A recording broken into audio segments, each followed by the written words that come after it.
Bwana Mungu amibariki. Kwa maana Mungu anastahili sifa. Hakuna mwingine anastahili kuimbiwa. Bwana wetu Yesu Kristo. Na hivi nasalimu kanisa yote mjina la Bwana wetu Yesu Kristo. Na bila kukawia tutasimama kwa kusoma kwa neno la Mungu.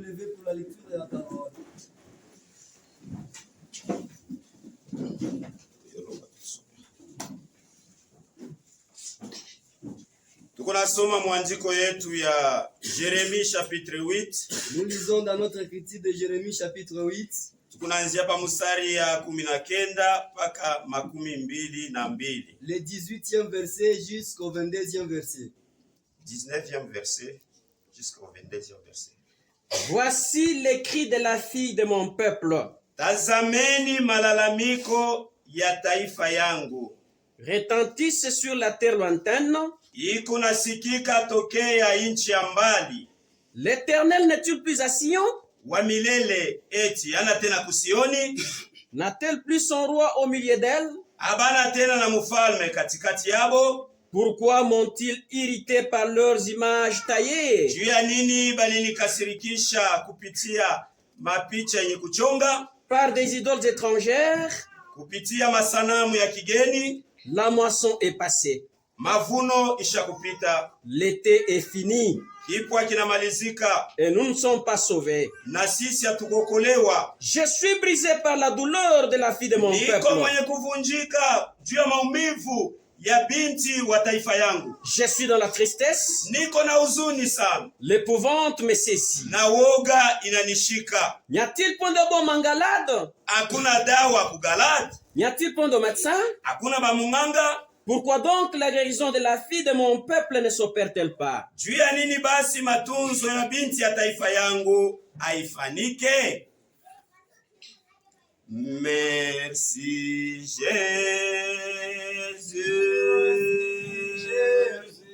Merci Jésus. Merci Jésus.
Tunaweza kukaa. Veuillons nous asseoir.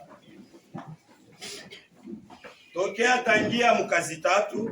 Depuis le mercredi, tulikuwa nazungumzia juu ya tungo yetu yenye kusema sommes en train de prêcher sur un sujet intitulé N'y a-t-il point de baume en Galade?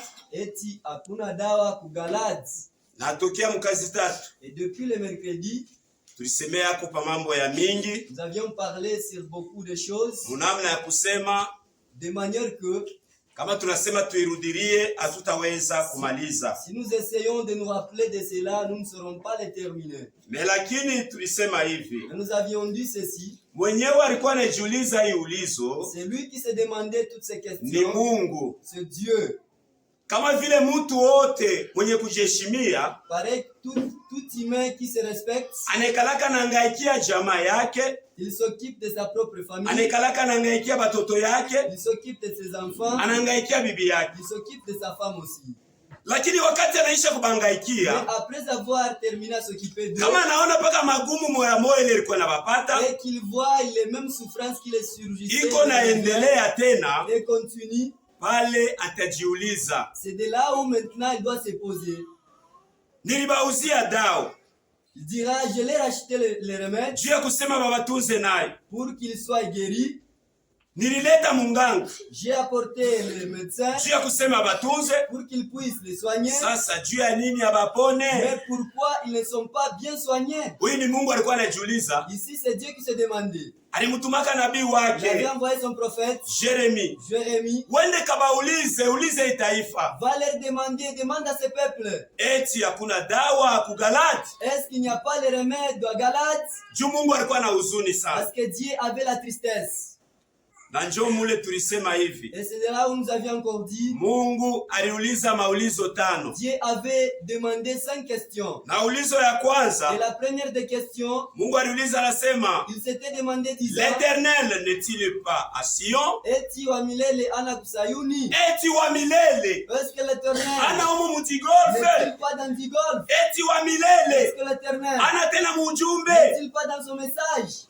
Juu kama kuna kwa bantu wanaanza kuleta haya, Parce que s'il y a maintenant les gens qui apportent l'opprobre, ni bantu benye kuamini ce ujumbe. sont les gens qui ont crié dans les messages. Katikati yabo ndio panakuwa nafanyika vitu bibaya sana. Au milieu de ces gens qui ont crié dans les messages, il y a des choses qui se passent de terribles. Benye walikuwa najisifu, Ceux qui se pavanaient, banasema shinjo tuko na Mungu. ils disaient c'est nous qui avons Dieu. Mais leo mtebakuta mu makanisa ingine, Mais aujourd'hui, vous les retrouverez dans d'autres églises. banaenda kutafuta ni, Qu'est-ce qu'ils sont allés chercher? banasema tunaomba sana, Ils disent nous avons beaucoup prié Mungu et asitujibu. Dieu ne nous répond jamais. Banaenda kutafuta balombi, Ils sont allés chercher les devins. bengine nabo banaenda Et kubafumu. les autres sont allés chez les devins. Chez les Ndio pale magiciens. Mungu anauliza, C'est de là où maintenant Dieu eti s'est muhii posé. ujumbe Est-ce que dans ce message, Mungu ashinamo tena? Dieu n'est-il pas là?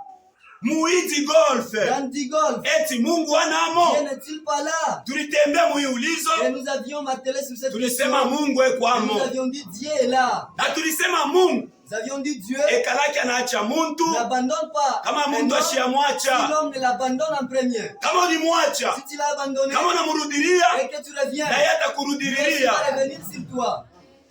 Ile ndio ilikuwa jibu Et c'était ça la réponse ya ulizo ya à la kwanza première question. mkifupi. En bref. Na ulizo ya pili wa milele Et aliuliza, la deuxième question que Dieu s'est posée, n'a-t-elle plus son roi au milieu d'elle? eti abana na mfalme kati yabo? Mungu ananiuliza, Dieu vous demande, umu ici mutigolfe dans Digolf, amwikalake na vous n'avez mfalme? pas les rois. Umu muhii ujumbe Dans ce message, hatuna na vous mfalme? n'avez pas les rois. Mungu anauliza, C'est Dieu qui demande. juu mataifa yote Parce que toute nation, balikuwaka na bafalme, ils avaient des rois. jo pale Israeli C'est pourquoi balikuwaka na mfalme wabo, Israël avait son roi. na mfalme wabo alikuwaka ni Mungu yeye Et mwenyewe. ce roi était Dieu lui-même. Sasa hii asubuhi Mais te ce matin encore, Mungu anauliza, Dieu demande encore, muhii ujumbe dans ce message, hatuna na nous mfalme? n'avons pas les rois. Asema tuko na Il mfalme, dit, nous avons les rois. na mfalme Et wetu notre roi, anapita bafalme ba hii il dunia. dépasse tous les rois de ce monde. Juu yeye Parce que ni lui, Bwana wa mabwana il est le Seigneur na des mfalme seigneurs wa et bafalme. le roi des rois. Tuko naye Nous l'avons.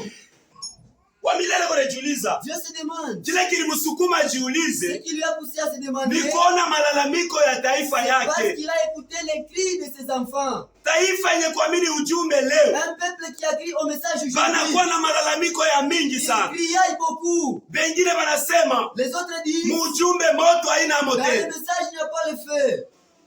banakuwa nahangaika. Ils sont maintenant chancelants. Na mkuhangaika kwabo, Et en errant, bantu ya mazebu les gens de dénomination, banaanza kuzarau Mungu wa ils ujumbe. commencent à mépriser le Dieu du message. Wanasema kama Mungu wako ashitende, Ils disent, si ton Dieu n'agit kuya pas, mbele upime Mungu wangu. viens aussi essayer avec notre Dieu. Eske shia tuna na mfalme? Est-ce que nous n'avons pas les rois? Tuko na mfalme katikati Nous yetu. avons les rois au milieu de nous. Kama mfalme Si shituhangaikie, les rois ne s'occupent pas de nous, tunapasha kujiangalia shi nous benyewe. devons juste nous examiner. Tuko natembea je na Comment mfalme marchons-nous wetu? avec notre roi? Anasema kama vya kweli ni kubaba. Il dit, si réellement je suis le Père, Heshima ya bubaba le respect du Père, ile nanistahili iko je wapi? mérite. Où est-elle? Shuangalie maisha inoko naishi. Alors examinez la vie dont vous Iko naheshimisha baba yako Est-ce que cette vie-là a fait honorer votre au Père hapana? ou non? Na kama unamshirikisha baba yako, Si vous irritez encore votre Père, eti atakuhangaikia vile alipasha il kukuhangaikia. doit s'occuper de toi comme il devait le faire. Unabakia hapa kama malalamiko sasa. Tu ne restais qu'en train de crier. Kisha tulienda muulizo ya tatu. Et après nous sommes allés à la troisième question.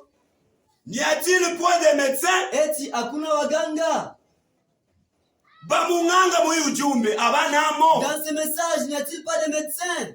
Bamunganga bekwamo. Il y en a. Kama bantu ya dunia Si les gens de ce monde baliwaza kuweka na banganga ba dunia, ont réfléchi à avoir leur médecin, mara ngapi Mungu wetu à combien plus forte raison atashinda kuwa na banganga bake? le Dieu du ciel peut manquer à avoir ses médecins? Tulisema banganga bekwako. Nous avions dit, il en existe. Na banganga ni batumishi ya Mungu babyakwe. Et les médecins de Dieu, ce sont les serviteurs véritables de Dieu. Tulionesha kusema kuko banganga babyabongo. Et nous avions dit qu'il y a aussi des faux médecins. Bale beko nanjikia na madawa ya C'est byabongo. là qui prescrit des faux médicaments. Mais pale beko original. Et là où il y a dawa ya kweli, Na pirateri na yo il y nekalaka a ako. aussi dawa ya bongo. Na lakini mwe Mais vous, mwi ujumbe dans ce message, hata kama muko babyabongo, même si vous êtes faux, kama muko baganga babyabongo, vous êtes des faux médecins, muko na banganga babyakweli. il y a aussi des vrais médecins. Na tulibataya balikuwa bamingi Et sana. nous avions cité, il y en avait autant. Na munganga wa hii wakati ya mwisho le Mungu alituma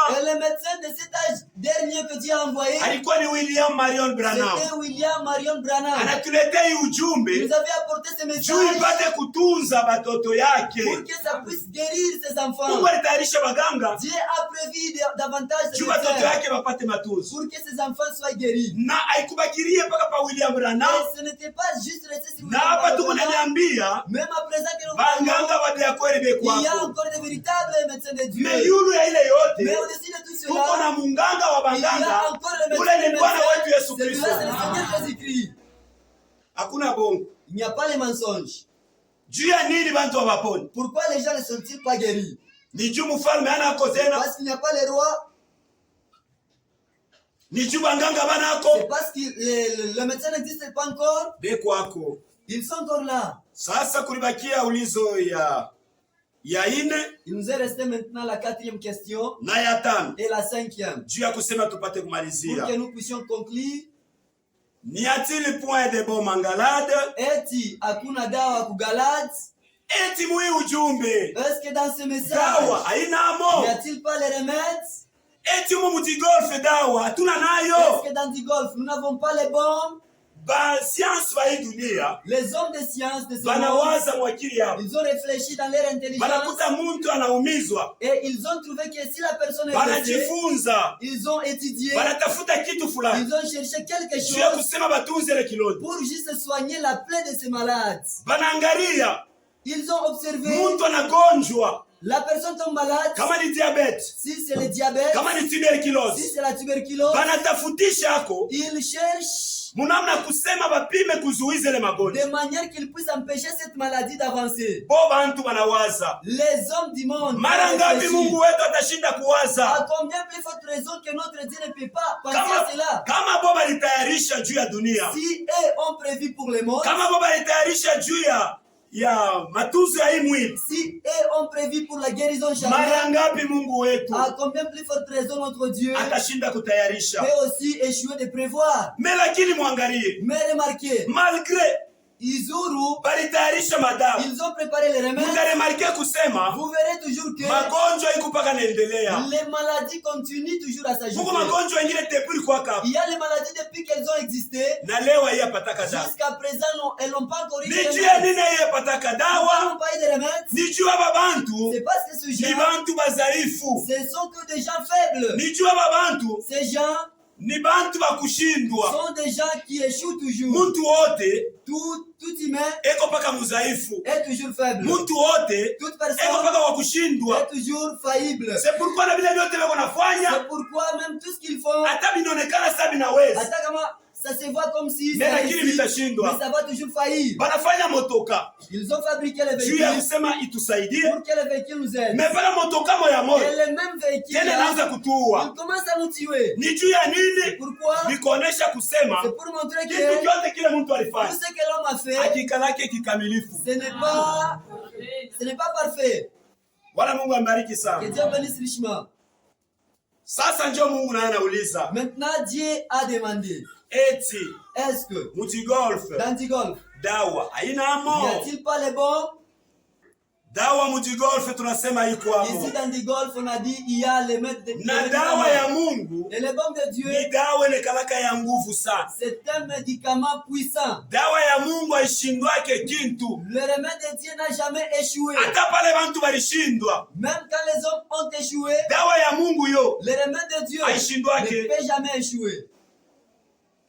Mwangalie mbele ba munganga Observez les médecins, bo benyewe tu eux-mêmes, banatosha madawa, ils ont fabriqué les remèdes. ingine wanasema injo original, Ils ont dit ça c'est l'original, injo ya Europe, ça c'est de l'Europe na hii ingine njo ya kuendi. et ça c'est de l'Inde. Hii ya kueurope njo ya batajiri, Et les médicaments de l'Europe c'est pour les na riches, hii ya kuendi njo ya ba masikini. tandis que les médicaments de l'Inde c'est pour les pauvres. Me mpaka ile yenyewe ya kueurope Et les mêmes médicaments de l'Europe, mutaona kusema bataikunywa vous verrez que les gens peuvent consommer na cela kumwisho mutaona mtu et anakufa à tena. la fin ils finiront par mourir.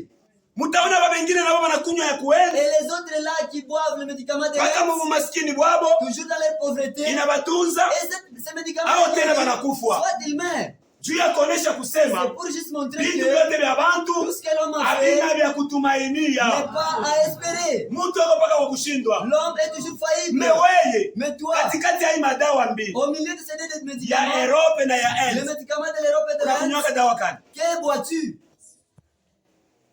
Uko na mamwae kani? Quel moyen as-tu? Wewe mwenyewe waza mbele, unakunywaka dawa Toi-même, kani? imagine d'abord, pense. Pengine tukikuuliza dawa ya Europe na bei ya huyu. Et si on te demandait les médicaments de l'Europe, tu ne connais même pas les prix. Me njoo mpaka ile unakunywaka ya End, Mais tu prends les médicaments de me l'Inde kuna shituko natunziwa. et brusquement tu es guéri. Mwenyewe anakutunza C'est lui qui te guérit. haina ile Ce n'est madawa. pas tes remèdes. Mwenyewe anakutunza ni Bwana wetu Yesu Kristo. Bangapi Combien? akishikia kichwa kinauma, Si seulement ils ont les mots de tête, anabeba avion anaenda kwa États-Unis, ils prennent les vols pour aller aux États-Unis nenda wakamtunze kichwa. pour les soins des maux de tête. Mara ngapi tu kunaona kwa aeroport À combien plus forte raison que nous voyons dans des aéroports, beko nashusha maserikali nous voyons des cercueils descendre juu ya kuonesha kusema pour montrer que matunzo haina kwa États-Unis, la guérison n'est pas à l'État-Unis, matunzo haina kwa Europe, la guérison n'est pas à matunzo l'Europe, haina kwa Afrika, et les bons ce n'est pas à l'Afrique, matunzo yako kwa Bwana wetu Yesu mais la Kristo. guérison est chez notre Seigneur Jésus-Christ. Na ndio maana tunapasha kumtumainia Nous sana, devons l'espérer. tunapasha Nous kumtumainia devons l'espérer. juu yeye ndio anasema, Parce que c'est lui qui dit, asema mimi moi, niko Mungu wenu je suis votre Dieu na niko namitunza kwa magonjwa et yenu je yote. vous guéris de toutes vos maladies. Na magonjwa Et les maladies, abatosha hata magonjwa moya. on n'a pas inscrit aucune des maladies. Asema mimi nasema nitamitunza mpaka malaria. Oh, il a dit que non, moi je vais seulement vous guérir de la malaria. Hapana. Non, non. Matunzo ya mdunia yote, La malaria yote ya guérison mdunia de toute maladie du monde ile mnajuaka, que vous connaissez, ye Mungu wetu yuko lui, naitunza. notre Dieu, les soigne. Ashishindwake na Il kitu. n'a jamais failli. Bwana Mungu ambariki sana. Que le Seigneur Dieu vous bénisse. Na njoo vile Et c'est comme ça, Mungu eko nafanya vitu vyake. Dieu opère ces choses.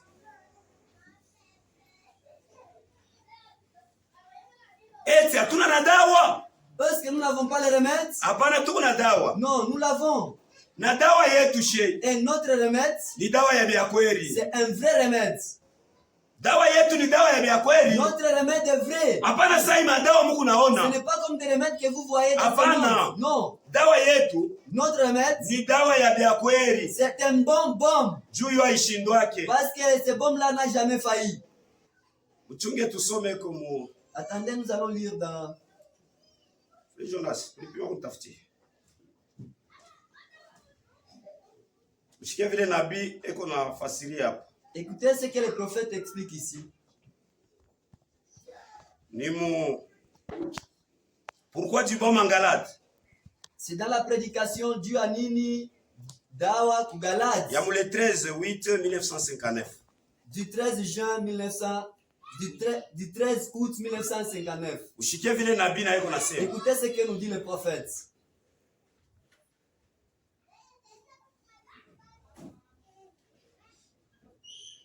Ya sasa kama unaipata pachi yako. Nabii anaexplique vile dawa yenyewe.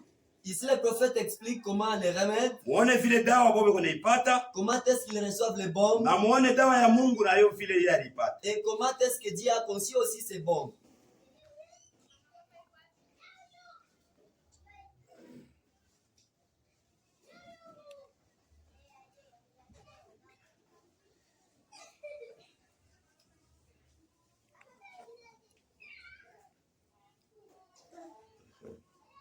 Soma pa paragraphe électronique. Nous allons lire sur le paragraphe électronique 78 à 80. 78 à 80.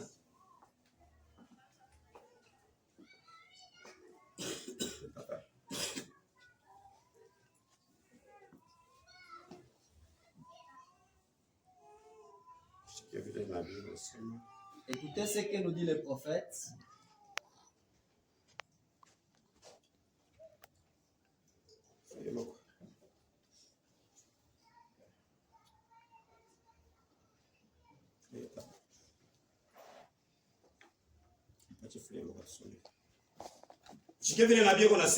Écoutez ce que dit le prophète. 78 jusqu'au paragraphe 80. Or, isijapokuwa quand les médecins étudient les médicaments pour leurs patients, wakati bamunganga bako najifunza dawa yabo juu ya bagonjwa babo, on a fait l'expérimentation sur un cobaye. banekalaka banapima ile dawa yabo kubanyama.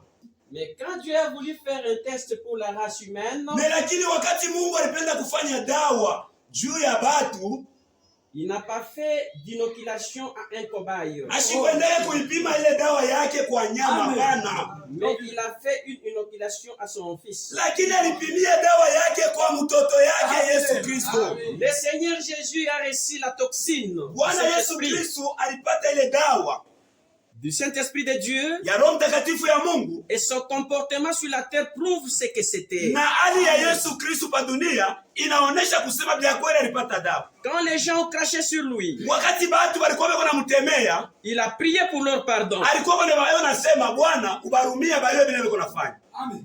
Quand on l'a exaspéré, wakati walikuwa wanamteswa, il n'a pas rendu l'appareil. Ashikurudishe kibaya kwa kile Bwana alimfanyia.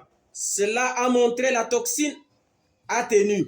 Ile njoo inaonyesha kusema dawa ya kweli. Wakati Mungu anaanza kuipima, anasema ya kweli dawa yangu nakamata. Amen. Quand on les tuait, wakati wanaanza kumuua, qu'il mourait sur la croix, alikuwa anakufa kwa msalaba, saignant et bêlant, na ile anatosha damu na kulalamika, il priait pour leur pardon. Alikuwa anawaombea sema barumie. La toxine a tenu bon. Dawa ilikamata vya kweli. Et puis une lance romaine embauma son corps. Na kisha bakatwanga ile mshale ya Kiroma en transperçant son cœur. Bakatobola roho yake, et le sang na damu et l'eau na maji en jaillir. Ikamwangika. Ils ont dit, bakasema maintenant c'est fini. Sasa hapa kunaisha. Il a rendu l'âme. Anakufa. La terre trembla. bulongo bulitetemeka. Il mourut si bien que le soleil cessa de briller. Alikufa munamna kusema hata jua hii ilishinda kuangaza. Il mourut si bien que les étoiles refusèrent de briller. Alikufa munamna kusema hata manyota haikuangaza tena. Il mourut si bien que la terre devint si sombre qu'on pourrait palper cela. Alikufa munamna kusema dunia mzima kulikuwa ni giza, kukuwa namna kuona tena. Il mourut Akakufa et alla dans le plus basse région de l'enfer, na akaenda fasi ya chini kuzimu kule, portant nos péchés. juu ya kubeba mazambi yetu. Vous ne pourriez pas descendre plus profondément en enfer Amuwezi kushuka chini sana mule mu gehena mu enfer que lui ne l'a fait. ile yenyewe yeye ashikuifanya. Vous ne pourriez pas souffrir plus atrocement Amukupashe kuteswa sana que lui ne l'a fait. kuliko ile yeye alifanya. Vous ne pouvez pas être mort plus que lui ne l'était. Amukupashe kufa kuliko vile yeye alifanya. Kile kyote yeye alifanya, Tout ce que lui a fait, mweye hamwezi kufanya kia kumupita yeye. vous ne pouvez pas laisser passer. Yeye ndio alikuwa mtu wa kwanza, C'est lui qui était la ule première mwenye personne Mungu alipimia dawa yake dans qui Dieu a essayé aone cette kama médecine dawa inakamata. pour voir si cela avait tenu bon. Mnaona vile dawa ya Mungu kuya Vous nguvu voyez comment elle est bonne de Dieu. haiwezi kushindwa. Il ne peut jamais être Batu faillible. walipimia kwa wanyama, Les hommes ont testé cela chez les animaux. beko naongopa sasa kinipime mimi nitakufa Ils pengine. ont eu peur de tester chez l'homme. Mais Peut-être que les hommes Mungu pouvaient mourir. anabeba Dieu, mtoto yake wa pekee, il a pris son fils unique. njo anapimia ko dawa Et c'est dans lui qu'il a testé aone le kama remède itakamata, pour voir si cela va na tenir. dawa yake Et ilikamata. cela avait bon tenu. Me bantu wa mudunia Mais les gens du monde, ima dawa ya ces remèdes, bo benyewe galaki hata na certitude nayo, ils n'ont même pas la certitude de leurs remèdes. banasema hii dawa Ils disent quoi? kama munaona banafanyaka saka kikombe Si vous voyez, ils ont fait une coupe, na nyoka sha un kushunguluka. serpent. Nikusema kama na kunywa ya Ça kupita veut dire que si vous buvez cela, Kama en unaikunywa exagérant mubaya, la dose, vous buvez mal. itakuwa ni sumu Ça kwako, peut être un poison. na itakuwa Un poison. munamna ingine tena inaweza Et kukutunza. en d'autres termes, ça peut encore te guérir. Me banganga banatambua, banasema Mais les médecins ont reconnu du shi sang. tuko napima kusaidia, Nous essayons de lakini guérir. matunzo yanatokea ni Mais la kumbingu. guérison vient chez Dieu. Munganga wote Tout médecin, anajua hii mambo ni il kunasema. connaît ce que je parle ici. Bwana Mungu ambariki Le Seigneur sana. Dieu bénisse richement. Mungu alipima dawa Dieu a testé son remède na dawa yake ilikamata. et ces bombes avaient bon tenu. Dawa ya Mungu ilikamata. Ces bombes avaient bien tenu. Kama ni juu ya bongo, Si c'était pour les mensonges, dawa iko hapo. il y a les remèdes. Kama ni juu ya kutokuamini, Si c'est l'incrédulité, dawa iko il y a hapo. les bombes. Kama ni juu ya malaria, Si c'est pour la malaria, dawa iko les hapo. bombes est là. Kama ni juu ya Si mazambi, c'est pour les péchés, juu yako anakuangaisha hii asubuhi, c'est ce qui te tourmente. dawa iko Il y a hapo. encore des bombes. Huyu alifanya dawa, C'est lui qui a fait les bombes. haina wa michezo. Ce n'est pas une personne à se jouer. Ushike mbele vile kwa nasema Écoutez ce qu'il dit. kitabu cha Waroma, C'est dans le livre des Romains. Romains 3:4. Romains sura yake ya 3 mstari wa 4. Fais kama uko prêt kusoma. Ayo. Romains 3:4.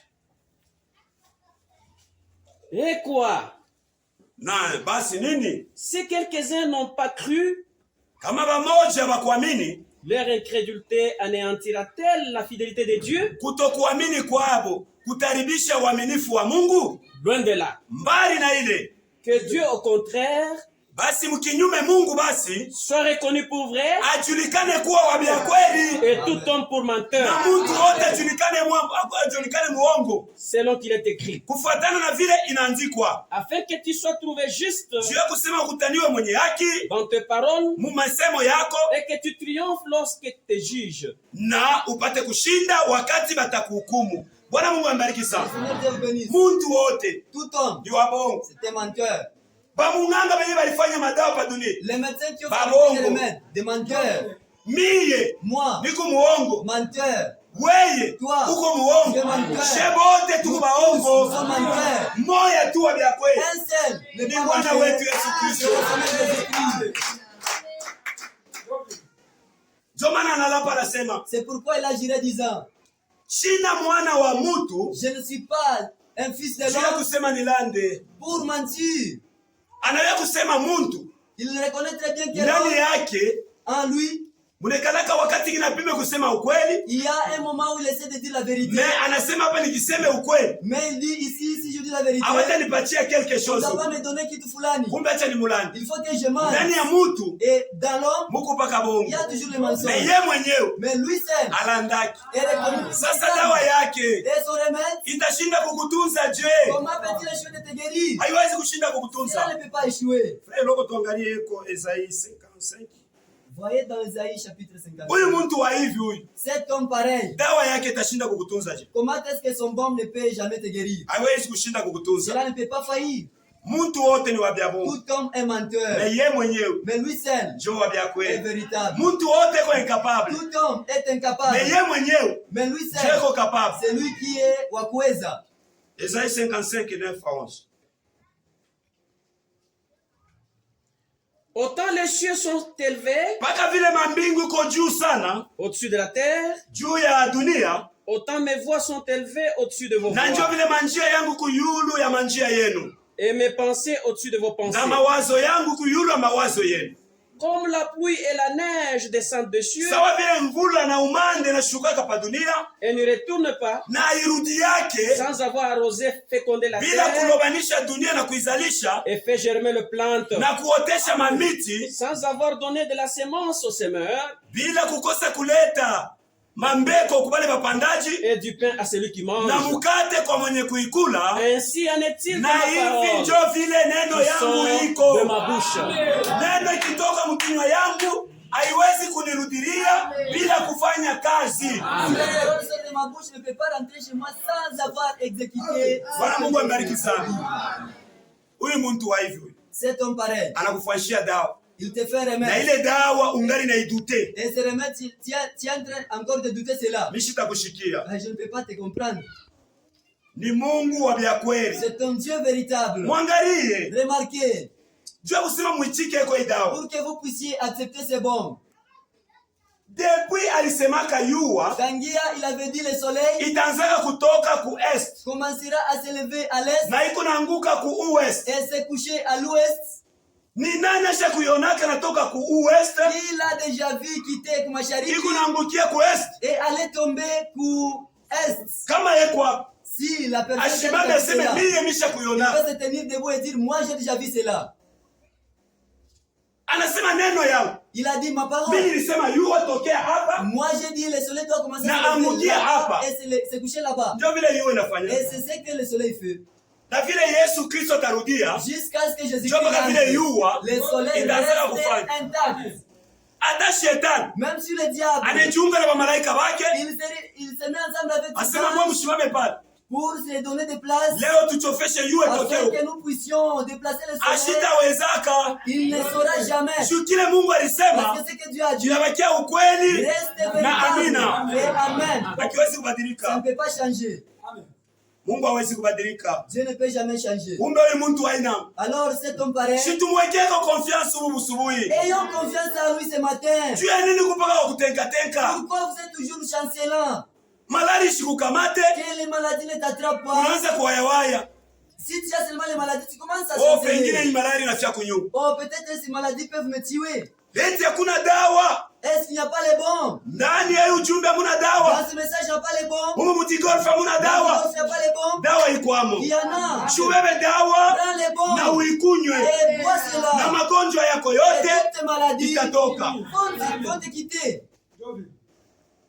Hapana kwa kutenka-tenka. Ne soyez pas errants.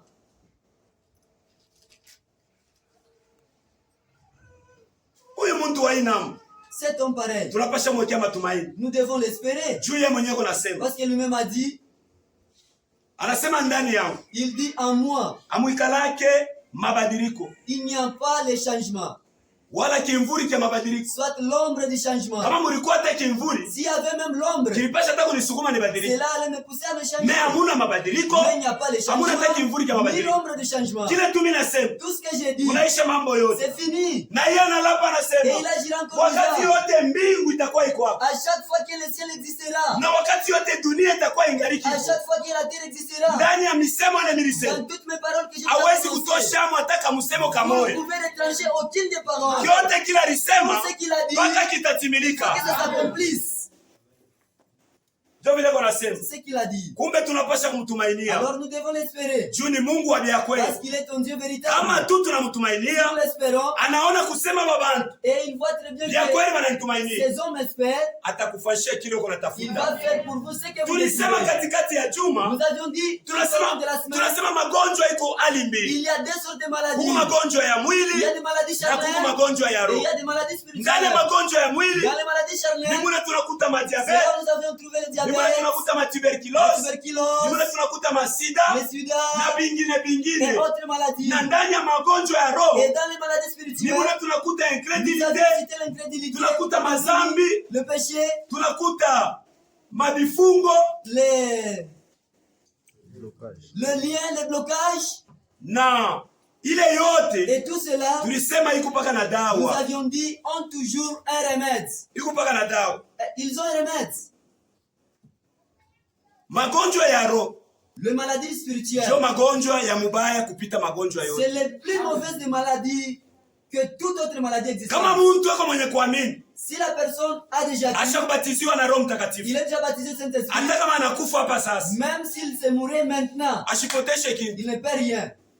Ile limua inawezekana magonjwa ya mwili, Ce qu'il a tué, ça peut être une maladie charnelle. me yeye ko mwenye kokolewa. Mais lui est déjà sauvé. Me mubaya ni magonjwa ya roho. Et ce qui est plus dangereux, c'est les maladies spirituelles. Juu wakati huku na zambi, Tant que vous avez le péché, ni kusema usha kujitenga na Mungu, c'est-à-dire que vous êtes déjà na kama séparés de Dieu. unakufa mwile hali Et si yako vous mourrez dans cette allure-là, napotea. vous êtes perdus. Me dawa Mais le remède, iko ako hata hii asubuhi le bon est encore là ce matin juu ya matunzo ya roho pour juste la guérison na juu ya spirituelle matunzo ya et mwili. la guérison charnelle.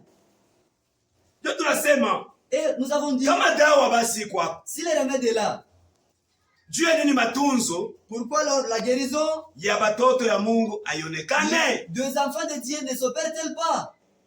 Dawa tunaione kwako, Nous avons vu que la guérison est là. na dawa ya Et le Mungu, remède est là. Et le remède de Dieu, dawa ya Mungu le remède de Dieu inapatikana se trouve ni ndani ya kitabu Biblia. dans les livres appelés la Bible. Na dawa ya Mungu ni nini? Et c'est quoi le remède de Dieu? Dawa ya Le Mungu remède de Dieu, ni ile maneno ce sont ces paroles yasho ya kuanguka infaillibles ya malako de promesses ya wa milele. éternelles. Eti mwile Biblia Parce que dans cette Bible, hamuna malako, il n'y a pas de promesses, iko amo ya mingi sana. il y en a beaucoup. Njo dawa C'est ça les bombes.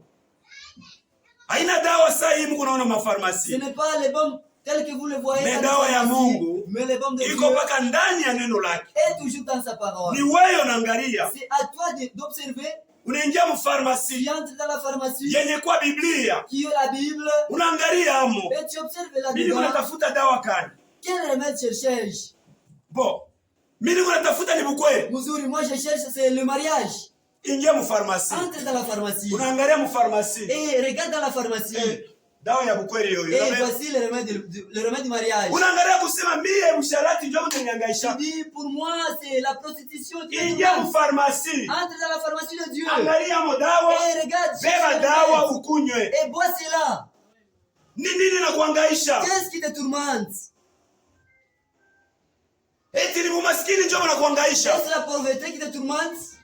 Mfarmasi ya Mungu hamuna dawa. Est-ce que dans la pharmacie de Dieu, il n'y a pas de remède? Iko amo. Il y en a. Ingia mfarmasi ya Entre dans la Mungu pharmacie de Dieu na utapata mo dawa. et tu vas trouver le remède. Bwana Mungu ambariki Que le sana. Seigneur Dieu bénisse richement. Kumbe vile dawa iko amo. Alors, comme les médicaments est Sasa là, Mungu anauliza, Dieu demande, pourquoi donc la guérison de la fille de mon peuple juu ya nini basi matunzo ya binti ya taifa yangu ne s'opère-t-elle pas? haifanike? Mungu anauliza. Dieu se demande, Wewe shuku mgonjwa. n'est-ce pas que tu es malade? Pengine hujijua uko mgonjwa. Peut-être tu ne te reconnais pas, tu es malade. Kama una na magonjwa ya hii mwili, Si tu n'as pas la maladie de ce corps, una magonjwa ya roho. c'est que tu as la maladie spirituelle. Sasa Mungu anauliza, juu ya Alors, nini Dieu wewe demande, hautunziwe? pourquoi toi tu n'es pas guéri, tu n'es pas soigné? Depuis tulianza kuonesha, Depuis que nous l'avions commencé à montrer, tulionyesha kusema ba munganga beko. nous l'avions montré disant que le médecin est Tulionyesha là, kusema dawa iko hapo. le remède est là, Na mwenye alifanya ile et dawa. celui qui a fabriqué ce remède, Haina mtu sa ce mtu n'est pas yote. un humain comme un humain quelconque. Dawa yake ishindweke magonjwa kama. Et son bon n'a jamais Sasa failli. juu ya nini wewe dada Et upone? pourquoi toi, ma sœur, n'est-elle pas Sasa guérie? juu ya nini wewe ndugu upone? Et pourquoi toi, mon frère, n'est-il pas guéri? Tunapenda kuyua juu ya nini hauponi. Pourquoi tu n'es pas guéri? Inawezekana kuku mambo mbili. Il se peut qu'il y a des problèmes là-bas. Mambo ya kwanza, Il y a les premiers problèmes.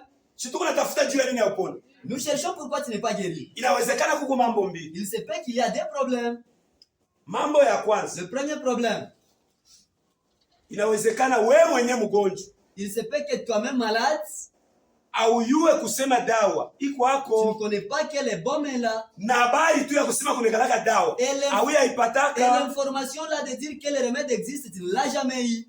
Mungu anasema Dieu dit, mon peuple périt par manque de connaissance. taifa yangu iko napotea kwa kukosa kujua. Kama ujue Si vous ne connaissez pas, utapotea. vous allez être péri.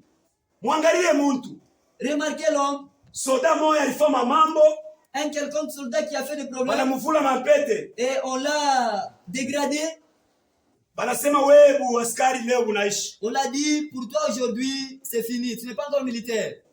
Sasa bale abajue Et c'est là qui ne connaissent asema pas basha kumutosha busoda que l'on a enlevé on l'a dégradé.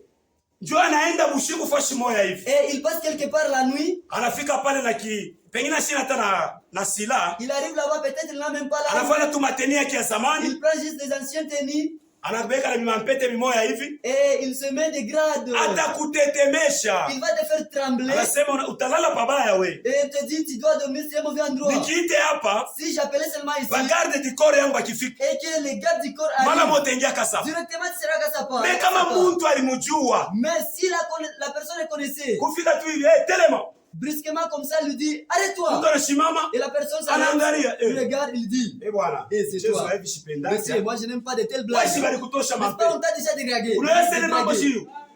Anabeba deja Je crois que telefoni. je ne connais pas ce problème. Aite Il prend yule le mtu téléphone atakimbia. et il appelle, le téléphone prendra Ni fuite. juu ya nini? La personne prendra Ni juu fuite. mtu alikuwa C'est informé. parce qu'il a été informé. Ndio maana huyu soda wa Biabongo anakimbia. C'est pourquoi ces faux soldats vont prendre Mon fuite. peuple périt par manque de Taifa connaissance. yangu iko napotea kwa kukosa Watu kujua. wajue kusema beko na Les dawa. gens ne se reconnaissent pas qu'ils ont le remède. Frère Loko atetusomea Colossiens 2:13. Frère Oloko, vous allez lire Colossiens chapitre 2 verset 13. Kutokuyua ni kitu kibaya sana. La manque de connaissance, c'est une mauvaise chose. Kama unakosa kuyua, Si vous ne connaissez rien, batakuonea na kwa ule ashipashe là kukuonea. on peut vous dominer même par celui qui ne devrait pas vous dominer. Me kama unayua, Mais si vous connaissez, atakuona tu. il va juste regarder comme Anasema huyu ça bwana ashakuyua mambo yangu yote. et il dira à celui-ci connaît déjà tout mon Yeye mwenye problème. anaanza mbili. Et il prendra feu de Colossiens toi. chapitre 2 verset 13 à 15. Wakolosai sura ya pili mstari wa 13 mpaka 15. Vous qui étiez morts par vos offenses et par l'incirconcision de votre chair, Mwe balikuwa wenye kufwa kupitia mazambi yenu na kupitia kutokutairiwa kwa mili yenu, il vous a rendu à la vie avec lui, alimirudishia uzima pamoja na yeye, en nous faisant grâce pour toutes nos offenses. kumifanyia neema kwa mazambi yenu yote. Il a effacé l'acte dont les ordonnances nous condamnaient Alishimisha ile madokima balikuwa basha kuandika juu ya hukumu yako, et qui subsistaient contre nous. na ile ilikuwa yako juu yako. Et il a détruit en les clouant à la croix. Aliharibisha wakati walimupiga kule kumsalaba. Il a dépouillé les dominations Alifula mamlaka ya et shetani les autorités. Et les autorités. na bale benye mamlaka Et les a livrés publiquement en spectacle anatoa waziwazi hivi en triomphant d'elle par la croix. mukubashinda kupitia msalaba. Bwana Mungu amebariki sana. Mwe benyewe balikuwa benye kufwa, Vous qui étiez morts, mwe benyewe balikuwa benye vous kufwa, qui étiez alimirudishia buzima, morts, il va rendre. anamshinda shetani. Il va vaincre le diable. Sasa mutaogopa nini Mais tena? qu'allez-vous craindre maintenant? Me kama uyue hii andiko, Mais si vous ne connaissez pas cette écriture, shetani mwenyewe balivula mateni, les diables qu'on avait dégradés, banamunyanganya sila, on l'avait ravi. atashimama kupembeni, anaanza kukutetemesha. Il commençait à vous faire troubler. Shetani ashimitetemesha. Que le diable ne vous trouble pas. Kutokuyua ni kitu kibaya sana. Le manque de connaissance, c'est une mauvaise chose. Mimi nawazia ilikuwa ni ndugu Branham Si je ne me trompe pas, c'était Frère Branham anaweza kufasiria historia moja. qui expliquait une histoire. Anasema kulikuwa mtu mmoja Il disait il y avait un homme, alikuwa kama voyage. Il était en voyage. Ashikukuwa na mamoyen. Il n'avait pas de moyens. Mais angalia kifurushi kenye alipasha kubeba. Mais regardez la charge dont il devait transporter. Asha kulitwika. Il avait pris cela sur sa tête. Eko natoka par exemple ku Lubumbashi. Il quittait par exemple ici à Lubumbashi. Eko nenda sa vile hata kulikasi. Allait à Likasi avec son fardeau à la tête. Eko nendesha kuchoka. Il allait tout en étant fatigué. Na hii yuwa. Et le soleil accablant. Eko naangalia tapata wapi msaada. Il se demandait où est-ce qu'il pouvait trouver. Eko nenda mwenye kuchoka. Il partait. Mais angalia kulikuwa mtu mmoja. Mais observez, il y avait quelqu'un. Alikuwa anakuwa na gari yake. Il venait avec son véhicule. Eko anakuwa na gari. Avec son véhicule. Anafika pale palikuwa ule mtu. Il est arrivé là où l'homme était. Anamwangalia. Il lui a regardé. Anamupita na gari yake. Il a surpassé un peu. Kisha kupita. Et après, Anaangalia ma rétroviseur. il a regardé dans ses rétroviseurs. Anasema huyu mtu anahangaika Il a sana. dit, cet homme souffre beaucoup. Nifanyeje? Que dois-je faire? Acha Je nimsaidie. dois l'aider. Unajua hii magari Vous voyez, avec des véhicules iko na parti ya kumbele na parti ya kumkono. qui ont des parties qui se trouvent, des carrosseries et Anamchunga ule mtu. des coffres. Il a attendu cette personne. Anasema pakisha bintu yako Il mugari. lui a dit de mettre ses bagages. Dans le Anapakisha bintu véhicule. yake mugari. Il a mis ses bagages dans le véhicule. Banaanza safari anekala paka kule kumkono. Ils ont continué à marcher, lui et resté derrière le véhicule. Wanatembea. Ils ont marché. Ils Wanatembea. sont partis. Huyu mwenye motoka huyu. Et le propriétaire du véhicule Anaangalia tena mu rétroviseur. regarda dans les rétroviseurs. Mwenye bilibeba. Il a vu que l'homme qu'il avait transporté dans Juu ya le véhicule, buluma. parce qu'il avait pitié de lui, Yeye tena na kifurushi mu il a motoka. pris encore son fardeau sur la tête. Motoka iko nenda ina Le véhicule en train de partir, lui dans le véhicule et son Anasema fardeau bishi sur la tête. comprendre. Il a dit, je ne comprends rien.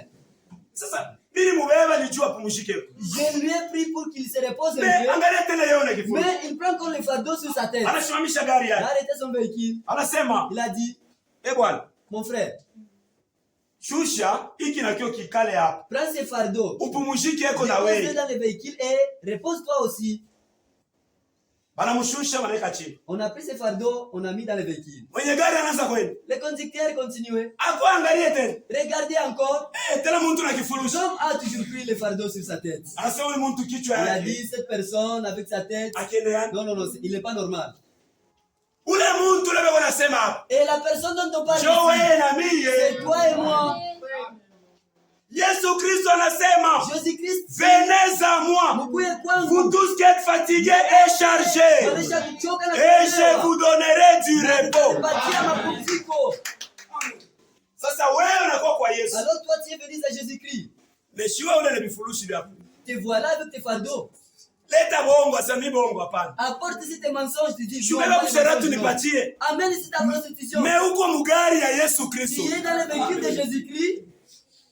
Shunipatie magonjwa yako sema hapana ili wewe Amène ici tes utaweza. maladies. Tu dis non. Est-ce que Yesu atashinda kukutunza? Est-ce que Jésus fait le choix de te guérir? Jo vile bantu ba mingi beko nafanya. C'est pareil avec beaucoup de Na personnes. njo pale matunzo Et c'est yaonekane. pourquoi nous ne voyons pas la guérison. Amen. Ndugu Branham tena anasema, Frère Branham dit encore, kulikuwa ndeke moja. il y avait un oiseau. Ule ndeke Cet oiseau, banaanza kwenda kucheza mu mashamba cet oiseau allait jouer dans un champ na benzake beko nakuria. avec ses amis oiseaux. Mwenye mashamba anasema bandege bananiteswa Et le sana. propriétaire de ce champ veut dire ces oiseaux m'ont beaucoup souffert. Tabafanya je? Que dois-je faire? Anatega kamteko. Il a fait un piège. Ule ndege mkuria Et un oiseau en mangeant, anashtukia mkuri na kamatika. il s'est juste retrouvé dans le piège. Wakati wanasema di tunaisha kuria Et sema. ses amis l'ont dit non, on a Twendeni sasa. nous pouvons maintenant partir. Kupima hivi sasa. Il a essayé de voler. Wende mimi bananibamba. Il ne pouvait pas voler. Il a dit à ses amis, allez, moi on m'a attrapé. Benzake banenda. Ses amis sont partis. Kesho asubuhi benzake Le banarudia. matin, ses amis sont revenus. Banakuria Ils ont banamsumulisha. mangé, ils l'ont parlé. Banaenda tena. Ils sont partis.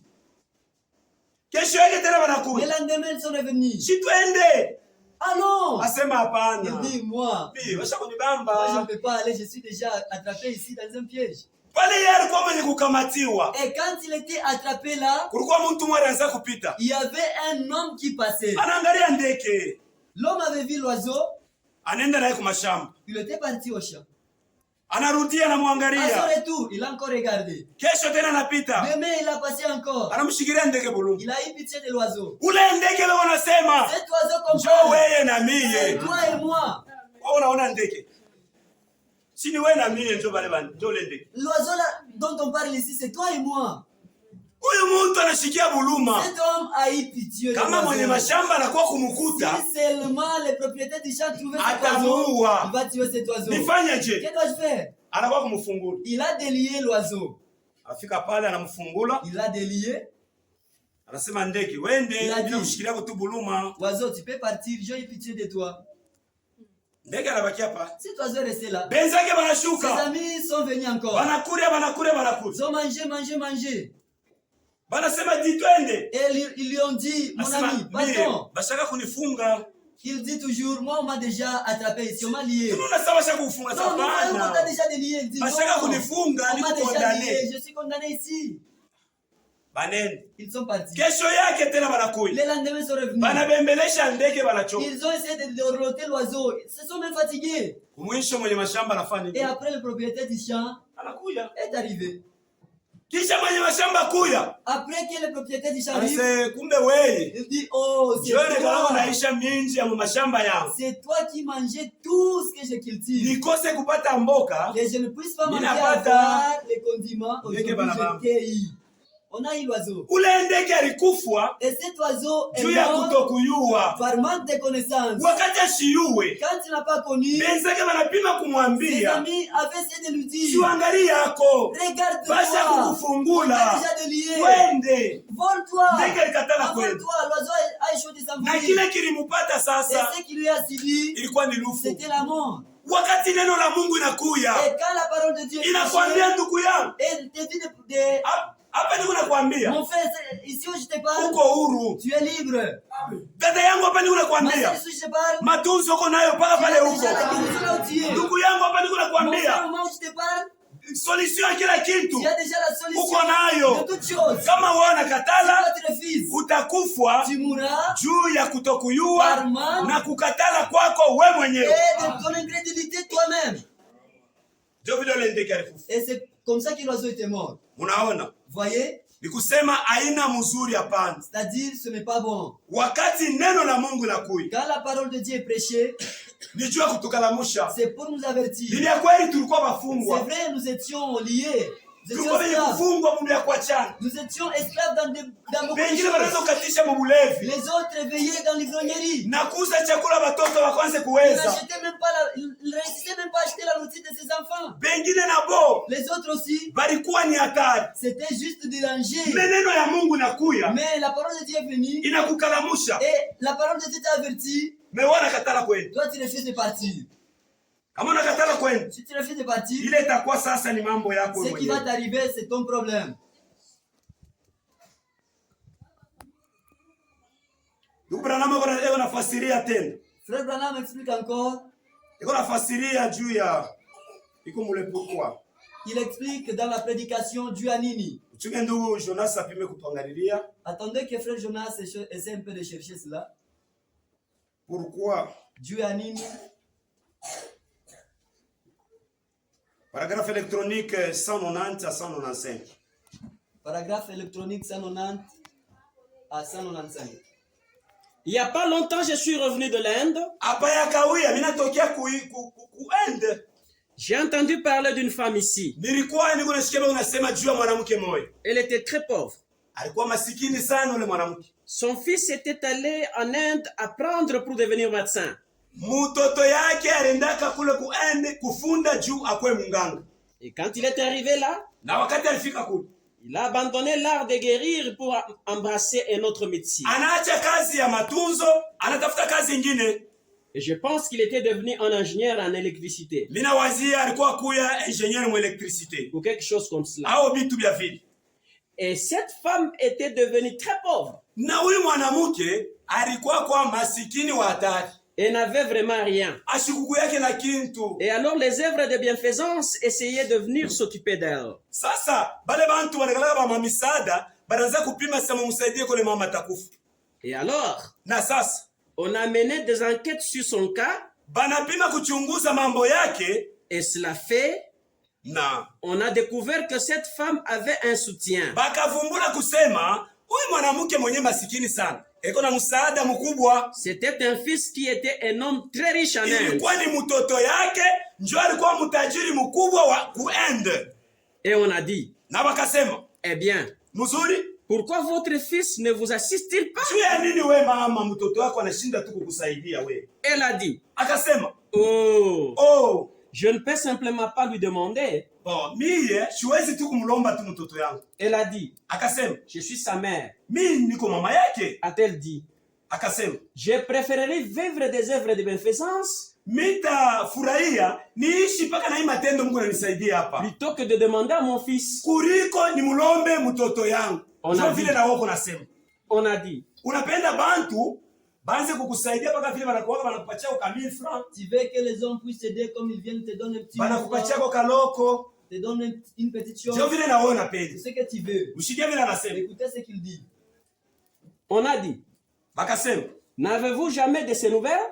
Awi apataka habari ya mtoto yako? Elle a dit, Akasema, oh, j'ai de ces nouvelles au moins 1 ou 2 fois par mois. Mimi napataka habari yake mara moja au mara mbili kumwezi. Elle a dit, Akasema, il m'écrit les lettres les plus gentilles que l'on puisse jamais lire. mabarua moya mzuri. Et Utakulia mabarua?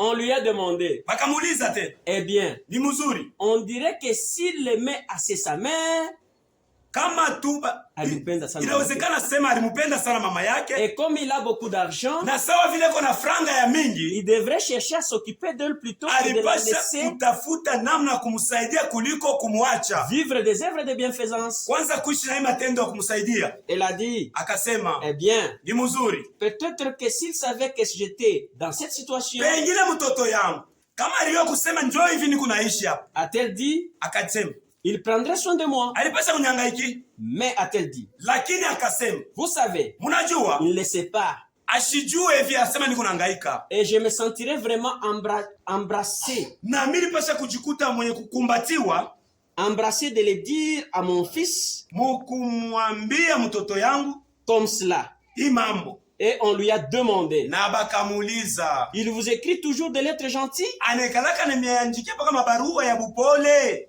Elle a dit, Akasema, oh, les lettres les plus gentilles. oh, mabarua moya ya bupole ya Et mzuri. elle a ajouté, Na akaongeza, il m'envoie les meilleures photos qu'on ait jamais vues. ananitumiaka mapicha moya ya mzuri ile yenyewe hatuyaonaka.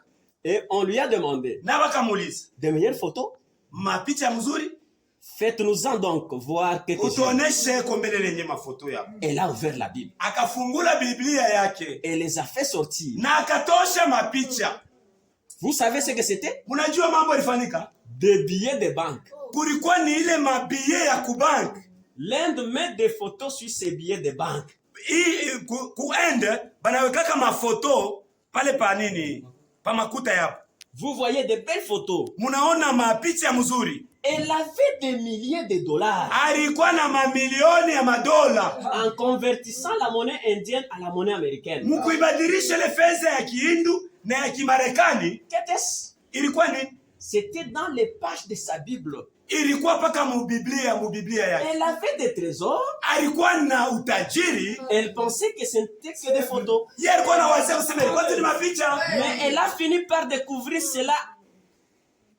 Lakini alishia mkuvumbula ile mambo. Que cela vraiment Na ile avait de la valeur pour elle. ilikuwa ya lazima juu yake. Bwana Mungu ambariki sana. Kutokuyua Le manque de connaissance. ndio kuna uishisha bantu. C'est ce qui nous fait périr. Huyu mwanamke Cette fois, alikuwa na utajiri munyumba yake, elle avait la richesse dans sa alikuwa na maison. utajiri mubiblia yake, Elle avait la richesse dans la Bible. me alianza kuvala mubaya, Mais elle s'habillait alianza mal. kulala mubaya. Elle dormait mal. Oh, tigolf. Oh, what Kama a na dit wewe God. unaweza Si kukumbuka, vous aussi vous pouvez vous rappeler. kama ndugu yangu unaweza Si mon kukumbuka frère tu peux te kusema rappeler. hii Biblia Disant que dans cette mukuma Bible, utajiri ila wezi kuelewa, aungeliishi hivi kunaishi. aujourd'hui. Kutokuyua ndio kunaua bantu C'est ce qui bamingi. nous fait périr. Mtu na utajiri La personne avec toutes ses richesses, lakini mais eko najikufia, elle se mourit. eko mpaka nalalamika. Elle s'écrit. Shie njo vale Mungu akuyuwake. C'est seulement nous que Dieu n'a pas Shie ndio connu. tulikuwa kushindikiza tu Nous sommes venus wenzetu. juste accompagner les autres. Angalia vile heshima yako inapotea. Regarde comment est-ce que tu as perdu ta dignité. Ile saa kuna utajiri mkubwa Aussi sana. longtemps que tu as la grande richesse. Le Kutokuyua manque de ni connaissances, kitu kibaya sana. c'est une mauvaise chose. Kitu kia pili La deuxième des choses, kile tulivumbula, c'est que nous avons découvert juu ya nini bantu abapone. pourquoi les gens ne sont pas guéris. Bantu ba mingi sana Nombreux biko nakatala kunywa dawa ya Mungu. refusent de prendre le remède de Dieu. Dawa ya Mungu, Mungu anaileta. Dieu apporte les bombes Bo banakatala et kuibeba. eux refusent de les prendre. Mais banabakia mkulalamika. Et ils restent en train de crier. Na hii mambo ya kukatala dawa ya Mungu Et ce problème plutôt de refuser de renier les remèdes de Dieu, hayanzi ça hapa. ne commence pas ici. Inaanzia C'est zamani. du temps jadis. Tangia watoto wa Israeli. C'est depuis les enfants d'Israël. Minakumbuka historia ya Sayul. Je me rappelle l'histoire de Sion. Sayul alikuwa mfalme wa Israeli. Saul était le roi d'Israël. Siku moja Israeli Un jour, Israël eko natoka, sortait. alikuwa msafari ya kwenda mwinchi ya Malaki. Il était en voyage vers le pays, la terre promise. Anafika fashi moja, Il est arrivé quelque part. alipasha apite pa inchi ya batoto ya Anak. Il devrait traverser le pays des enfants d'Anak. Huko kwingine kote walikuwa basha Et kumfungia, partout, on avait déjà na barricadé huko kwingine kote kulikuwa ni mbali. Et partout, c'était loin. Me kama nakata tu hapa, Mais s'il traversait juste ce pays-là, atafika kule kwake. il devrait arriver rapidement. Banalomba kwa batoto ya Anak, Ils ont demandé aux enfants d'Anak, mutusaidie aidez-nous, tupite kwa que nous hapa. puissions traverser Twende par chez kwetu. vous et aller chez nous. Anak anasema hapana, Et Anak a refusé. huko etona kwa Il kuchezea. a dit, on ne se joue pas de cet endroit. S'il vous plaît, shini kupita bule. Ton ami, si nous voulons juste passer. Asema hapana. Il a dit non. Batoto ya Israeli Les Israélites, balikuwa oblige ils étaient obligés bende bakajunguluke de contourner, bapate mabukomvi ya mingi sana d'aller affronter des batailles de jo bende bataille bakafike kuinchi ya pour Malaki. qu'ils puissent arriver à la terre promise. Mungu Dieu anabeba imambo, a pris ces choses, anayeandika mukitabu kya ukumbusho. il les a écrits dans le livre de souvenirs.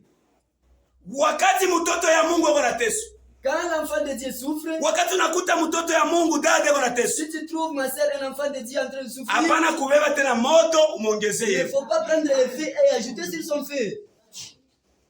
Batoto ya Anak balibeba moto banamuongezea Israeli, Les enfants d'Anak ont pris le feu et ajouté sur le fardeau. lakini baba yao alibeba imambo anayeandika. Mais leur père a pris ces choses et Oh, les a siku prescrites. moja Un jour, Mungu anakumbuka Dieu se rappelait de cela. Israeli mwinchi yake. Israël dans son pays, Huyu Sayulu ndio alikuwa mfalme. et Saul c'était lui le roi. Mungu anasema mimi nasoma. Dieu a dit, oh je lis, Anak tangia aliwekaka moto yule wa watoto yangu. depuis qu'Anak avait mis le feu sur mes enfants, Nisha kumupatia konini. qu'est-ce que je lui ai dit? Hapa sasa donné? anapasha apikiwe. Maintenant même, il doit être châtié. Kuanzia kubanyama Depuis les animaux mpaka na bantu. jusqu'aux humains. Ale Sayulu mfalme. Et Saul le roi, Wende ukakombanisha hii taifa. vas-y combattre cette nation Usiache hata kitu et kimoja. ne laisse aucun d'entre eux. Sayulu anaenda. Saul est parti. Na weye Et toi, mambo yako ndugu yangu. des problèmes à toi, mon Magumu frère. yako ndugu yangu. Des souffrances à Mungu toi. ashakuandika Dieu mkitabu. les a déjà prescrits. Mungu ashakuandika mkitabu. Dieu les a déjà Ndani ya écrits. mambo yako. Ma sœur, tes Mungu problèmes, ashakuandika deja Dieu mkitabu. les a déjà écrits. Siku atakukumbuka Et les jours qui viennent, utafurahi sana. tu seras en joie. Me ole wake Mais ule mwenyewe malheur à celui alianza kukombanisha mtoto ya qui Mungu combattait les fils de Dieu wakati alikuwa aussi mumagumu, longtemps qu'il était dans la souffrance. wakati sasa Mungu anasema kamupita. Et quand Dieu a dit que Israël allait battre Me cette huyu nation, Sayule et Saul le roi, anaenda anakamata kwa banyama wa mafuta, il a juste pris des animaux là anakamata gras, anavaleta huko. il les a emportés.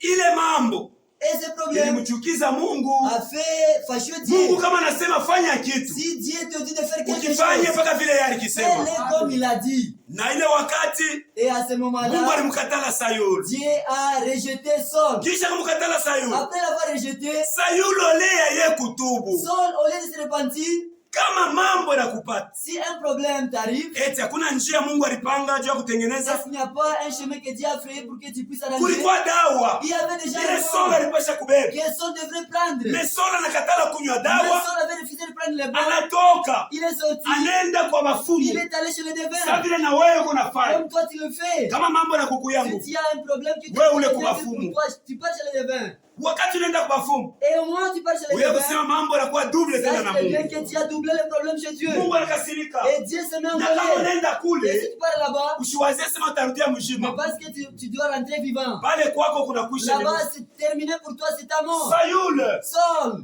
Olia akimbilie kunjia ya Mungu. pas lui qu'il prenne les chemins de Dieu. Zambi dada ni vya kuelisha kuifanya. Le péché, parce que tu l'as déjà fait. Zambi ndugu vya kuelisha Mon kuifanya. frère, c'est vrai que tu as déjà fait le Mais péché. mambo wewe kufanya Mais ce qui ni te reste, nini? c'est quoi? Mambo yalikuwa ni Ce qui kutubu. te reste, c'est de repentir. Mais Sayule Mais Saul ashikukunywe dawa. ne s'est pas repenti. Alienda kuwafunga. Il est allé chez les devins.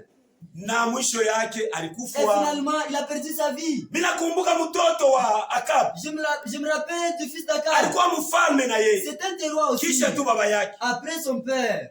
Wakati moja alikuwa kwa vimba na kiburi. Après un moment, il s'enorgueillissait. Alikuwa anatembea kule yulu. Il s'en fait d'orgueil là-dessus. Nyumba yake ya etage. À la maison de loyauté. Anafika fashi moja. Il est arrivé sur un endroit. Anatelemuka na anguka. Il a juste trébuché, il est tombé. Kisha kuanguka. Et après avoir tombé, Alikuwa mgonjwa. il est devenu malade. Alianguka na kuwa mgonjwa. Il est tombé et il est devenu malade. Wakati alianguka magonjwa. Après qu'il est tombé malade, Chuka tu tusome nabii. attendez que nous lisions seulement le Ushikie vile prophète. bantu mambo ni kukatala dawa. Le problème, c'est seulement renier le remède. Unasoma mu pourquoi? Nous lisons dans Duanini,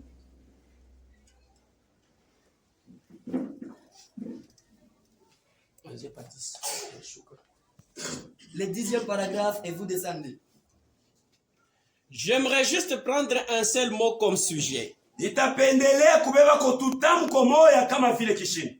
Pourquoi? Juu ya nini? Pourquoi? Juu ya nini? Vous savez, Unajua? si Dieu crée pour son peuple un moyen pour s'échapper, Kama Mungu analeta njia moya juu taifa yake toke mu magumu, et que celui-ci n'accepte pas na cela, hapa watu wanakatala ile njia, alors Dieu a besoin de savoir pourquoi. pale Mungu anahitaji ajue juu ya nini? Pourquoi font-ils cela? Juu ya nini hapa watu wanakatala? Pourquoi? Juu ya nini wanakatala? Et chacun de vous, de nous, na va kila mtu, rendre compte de cela. na kila mtu katikati yetu atasambaka juu ya hii mambo. Lorsque Dieu fraye une voie pour la guérison, Wakati Mungu anaoleta njia juu ya matunzo et que les gens n'acceptent pas cela, na bantu wanakatala, alors il pose la question. pale Mungu anauliza Pourquoi? juu ya nini? Il a le droit de se poser cette question. Eko na halali ya julize ile ulizo. Pourquoi? Juu ya nini? Si nous n'acceptons pas ce qu'il nous a donné, Kama tuichike vile Mungu ametupatia.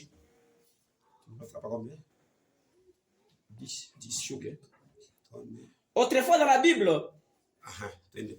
autrefois dans la Zamani Bible, mu Biblia il y avait un roi. kulikuwa kama mfalme mmoja. Et il était roi d'Israël. Alikuwa mfalme wa Israeli. C'était le fils d'Akab Ilikuwa ni mtoto wa Akabu et de Jézabel. na Yezabeli. Un jour, Na siku moja pendant qu'il se promenait dehors sur le wakati treillis alikuwa anatembea nje kule yulu de son Porsche, ya nyumba yake, il tomba du Porsche et se blessa. akaanguka na akajiumiza. Il a tombé sérieusement malade. Akaanguka magonjwa ya hatari. Il appela donc deux de ses hommes et les envoya à Akaita Ekron, bantu bake bawili na kubatuma à Ekron, kule ku Ekron. pour consulter le dieu Baal Juu bende Zebub, bakaulize Mungu Baal-Zebub, le grand dieu de ces Mungu pays-là, mkubwa wa ile nchi ya kule, pour savoir si, juu ya kujua kama pour les consulter afin de savoir s'il allait vivre ou mourir. abaulize kama yeye ataishi ile magonjwa yake wala kama atakufa.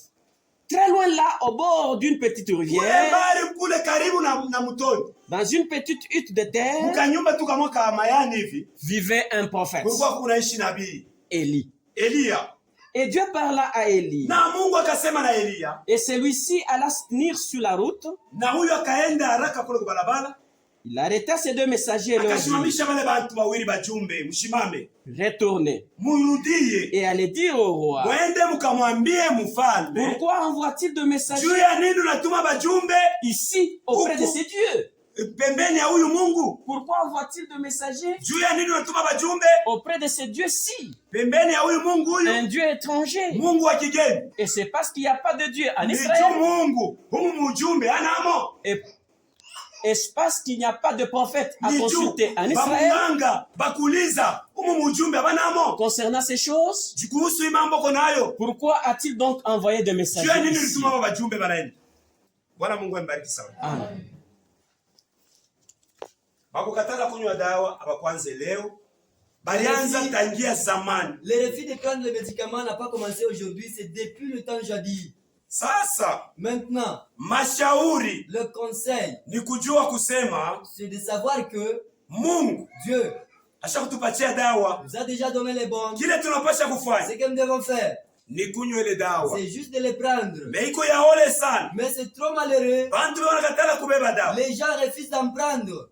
Beko nakatala kubeba dawa Ils wakunywe. refusent d'en prendre et les boire. Mais lakini Mais bananza kuprefere ils préfèrent bende bakaone ba Mungu bakigeni. d'aller consulter les dieux étrangers. Na ile mambo Et ces choses, ndio mambo yenye aikimfurahishe Mungu. ce sont des choses qui n'ont pas plu à Dieu.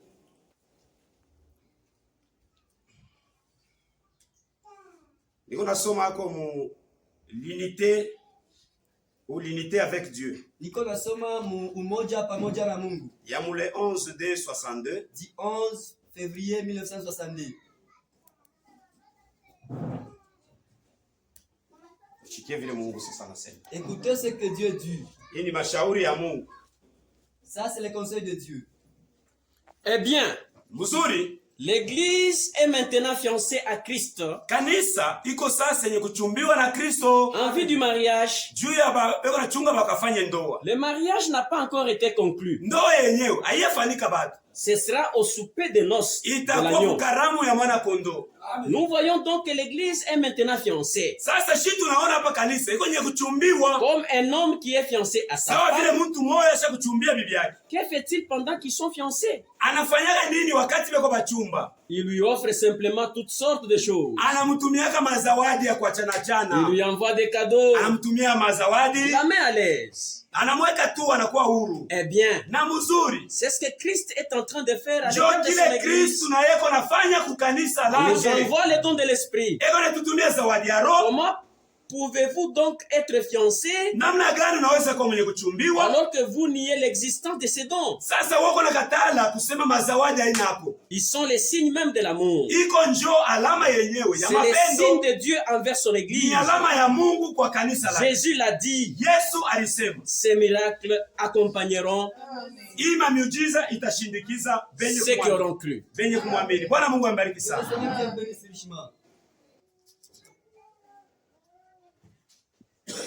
Sasa wewe asubuhi Maintenant, toi, ce matin, uko na magonjwa gani? quelle maladie as-tu? Ni magonjwa gani yenyewe uko nayo? Quelle maladie Ni as-tu? magonjwa ya zambi? Est-ce la maladie du péché? Kama uko mtenda zambi, Si tu es un pécheur, Mungu ako Dieu nakuita. t'appelle. Biblia La nasema Bible dit, Dieu a tant aimé le monde, Mungu alipenda sana il ulimwengu a donné son fils na unique akamtoa mtoto wake wa pour que pekee quiconque croit en lui, kwa kusema yeyote Ne périsse akutakaye point, asipotee, mais qu'il ait la vie lakini éternelle. awe na uzima wa milele. Huku magonjwa ya kuangaisha ni magonjwa gani? C'est quelles sont des maladies qui Ni te font nini na souffrir? kuangaisha dada? Qu'est-ce qui te fait Ni souffrir? mundoa njo mkufujo. Dans le mariage qu'il y a des Kama troubles. mundoa mkufujo, Dans le mariage il y a des troubles. shubebe dawa ya Mungu. Dans les remèdes de Dieu. Akulete salama. Que Dieu t'apporte la paix. Anasema mimi nimeachia Il salama. a dit, je vous amène la paix. Haina salama sawa vile dunia iko Dans la naileta. paix comme le monde. Kama unabeba ile dawa, Si tu prends ces remèdes, unaileta mundoa tu yako. l'amènes dans ton Salama mariage. itaingia mundoa Dans yako. ton mariage, on aura Wewe ni la nini paix. kwa kuangaisha? Qu'est-ce qui te tourmente? Eti ni Qu'est-ce umaskini. la pauvreté? Anasema l'or et l'argent Il dit, makuta na appartiennent à dhahabu moi. ni vyangu. Il Atakupatia. va te les donner. Wewe fungula tu pharmacie. Toi, ouvre juste la Beba pharmacie modawa. et prends les remèdes. Na ile dawa utabeba. Les remèdes que tu dois prendre, Je takutunza. c'est qui va te Ni guérir. nini na kuangaisha? Qu'est-ce qui te sauve? Ulifanya zambi gani? Quel péché as-tu fait? Ni zambi gani ulifanyaka ile haina na dawa? C'est quels sont tes péchés que tu as fait qui n'ont pas de remède? Yanasema Lui dit, hata kama zambi même si les péchés ikikuwa mwekunda sawa vile zambarau, est rouge comme de la cramoisie, mie Mungu moi Dieu, nitaisafisha, je le laverai, itakuwa mweupe je le rendrai kama blanc vile theluji. comme la neige. Ni zambi gani ulifanyaka? Quels sont tes péchés as-tu fait? Uliuaka watu Tu ngapi? avais tué combien de gens? Kama ulibauaka, Si tu les avais tués, Mungu anakuambia nini? Dieu te dit quoi? Kuya Viens, tumu makosa yako répands-toi na Mungu atakurumia. et il doit te pardonner. Uliibaka nini? Qu'avais-tu volé? Au ni zambi gani ulilofanya? Ou quels sont les péchés avais-tu fait? Jua itamshinda Mungu wetu. Qui va rendre notre Dieu Tulionyesha incapable? kusema dawa ya Mungu wetu Nous avions dit que l'éternel haishindwake. n'a jamais failli. Hata kama auzalake. Même si vous ne mettez pas au monde, Shuingie tu mfarmasi ya Mungu. entrez juste dans la pharmacie de Dieu. Anasema nini mfarmasi yake? Qu'est-ce qu'il a dit dans sa pharmacie? Anasema katikati ya batoto ya Mungu Il dit au milieu des enfants de hapata Dieu, kuwa tena il batasa n'y aura pas de au stérile. bantu bale mamimbe konatoka. Ou les gens qui avortent, les femmes qui avortent. Kunaishi C'est fini. tasa anabeba modawa yake. La stérile prend juste son remède. Mtu mwenye alikuwa na zambi Et celui qui avait le péché, na yeye anabeba yake. il prend aussi ce qui le concerne. Ule na yeye alikuwa mashikini Celui qui était pauvre, na yeye anabeba son yake. remède aussi. Kama ni mazambi na kukuya Et bushito, si c'était le péché qui anasema muniletee yo mimi il dit, mwenyewe. apportez-les-moi. Kama Si munaniletee vous me les apportez, nitavipatia je vous mapumziko. donnerai le repos. Sasa ni nini kunakuangaisha? Maintenant, qu'est-ce qui vous tourmente? Unakatala kunywa dawa. Vous refusez de prendre le remède. Kama unakatala kunywa Si dawa, vous refusez de prendre le remède, utalikufia wewe vous allez mwenyewe. vous en mourir vous-même. Juu Biblia Parce que inasema la Bible dit, mwenye haki les justes, eko naanguka mara 7 ils tombent 7 fois, na mara 7 eko nalamuka. puis 7 fois, ils se relèvent. Sasa wewe debuli anguka. Et vous, depuis que vous étiez tombés, Si dawa yoyo. voyez les remèdes. Eti banakukataria sema shikuye. Est-ce qu'on vous a interdit de venir? On ne Abakukatarie. vous a pas interdit. Donc ni wewe mwenyewe. Donc c'est de vous-même. Jo unakatala kuya. Vous refusez de venir de vous-même. Mita kukonseye. Je vais vous conseiller. Beba ko Je dawa. vais prendre les remèdes. Beba dawa ndugu Prends yangu. les remèdes, mon frère. Uchunge tusome andiko ya mwisho. Attendez que nous puissions lire la dernière écriture. Jumina wazee ya andiko Ah, je pense que cette écriture inaweza kukusaidia. doit vous aider. Tuangalie kwa Jacques chapitre 4 verset 7 à 10. Lisez dans Jacques chapitre 4. Na wazee ya andiko 7 inaweza à 10. kukusaidia. Je crois que cette écriture doit vous aider.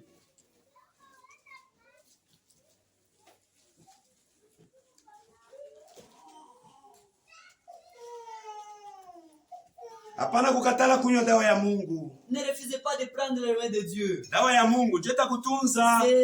C'est le remède de Dieu qui vous guérira. Dawa ya Mungu ndio itakufanya kuwa mtakatifu. C'est le remède de Dieu qui vous rendra saint. Mais kama Lakini, unakatala kuibeba si vous refusez de le prendre, au kama unakimbia kwa kuishikia, soit si vous fouillez l'écouter, pale itakuwa ni mambo yako. là ça sera ton problème. Na kama utakufa, Et si vous allez vous en mourir, utajikufia wewe mwenyewe. c'est de votre part. Jacques chapitre 4 verset 7.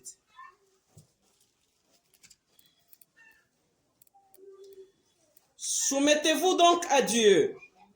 Mujitie basi kwa Mungu, Résistez au diable mushindane na shetani. et il fuira loin de vous. Na shetani atakimbia mbali na mwei. Approchez-vous de Dieu Mumukaribie Mungu et il s'approchera de vous. na yeye atamikaribia. Nettoyez vos mains. Musafishe mikono yenu. Pécheurs, purifiez vos cœurs. Matenda zambi mutakase mioyo yenu. Hommes irrésolus, Batu babila msimamo, sentez votre misère. shimuone ko mateso yenu. Soyez dans le deuil Ingia mukilio, shimama pale et dans ndu les larmes. na mu machozi. Que votre Onako mateso yako. Sentez votre misère. Dada yangu bila ko Ma naishi, sœur, ce que tu vis, auishi mzuri. pas conformément Mpaka à wejo kulukula kila c'est saa. que toi qui tombes malade. tout ton Ukitembea malade. chuma Si mbili, seulement 2 ya semaines, tatu unakuwa mgonjwa. 2 semaines tu es en bonne santé, We la troisième, tu mwenyewe seras malade. unaona ile maisha yako Et mzuri. tu vois que cette vie-là est meilleure. Ndugu Mon yangu, frère, angalia uko mtu munene. examine-toi tes Angalia études. munene kwa masomo iliyofunda. Regarde combien des études que Na tu as kazi yako faites. natumika. Et quel travail fais-tu. Shui angalia ujione mbele buluma. Regarde cela et sans la misère de Kama toi-même. wewe mwenyewe ujishikilie Si tu buluma, n'as pas la misère de ni nani toi-même, atakushikilia qui buluma? aura alors la motivation de toi? Bwana Yesu Kristo anasema Seigneur Jésus-Christ dit, ujishikilie mbele sentez buluma. votre misère d'abord. Ona mateso yako. Sans ta misère. Kama uko ulianza kucheka, Si seulement tu rigolais, badilisha ncheko yako ikwe kilio. chagrin. Juu yako naishi pale Parce que ce que tu vis là, haina tu maisha c'est sana. pas la vie normale.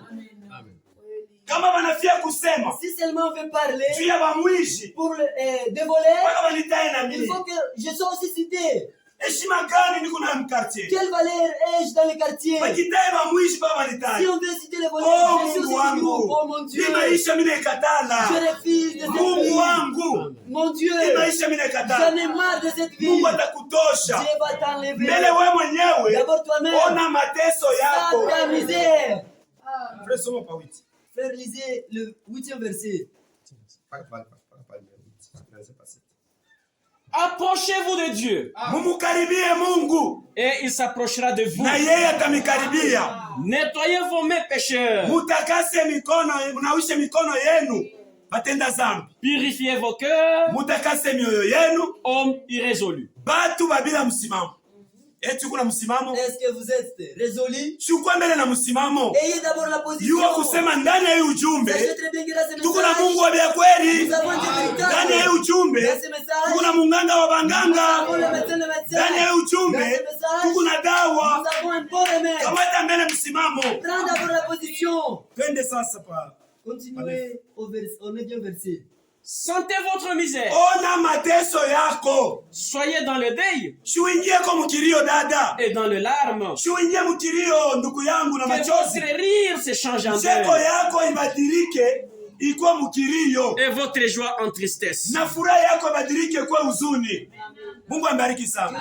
Kama wewe mwenyewe Si vous-même, unaona kusema ile maisha uko vous nayo voyez que la vie que vous menez, njoo inakuenea, c'est celle qui vous mérite. basi bakia mpaka vile. Ah, restez tel que vous êtes. Me kama unaona kusema mie Et si vous voyez que niko moi, mtoto wa mfalme wa je wafalme, suis un enfant, hii maisha niko naishi ainyenee, et la vie que je suis en train pale de Mungu vivre, atakutunza. là Dieu va te guérir.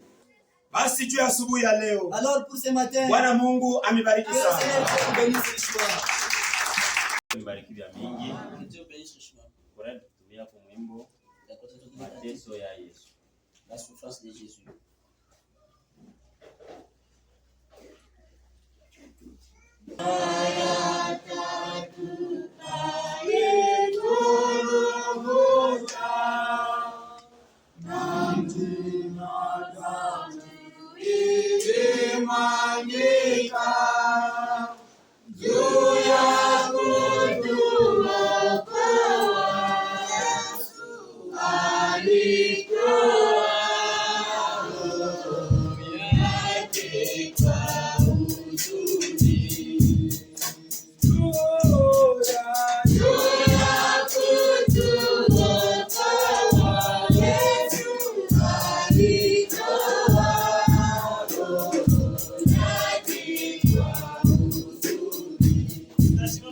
Yesu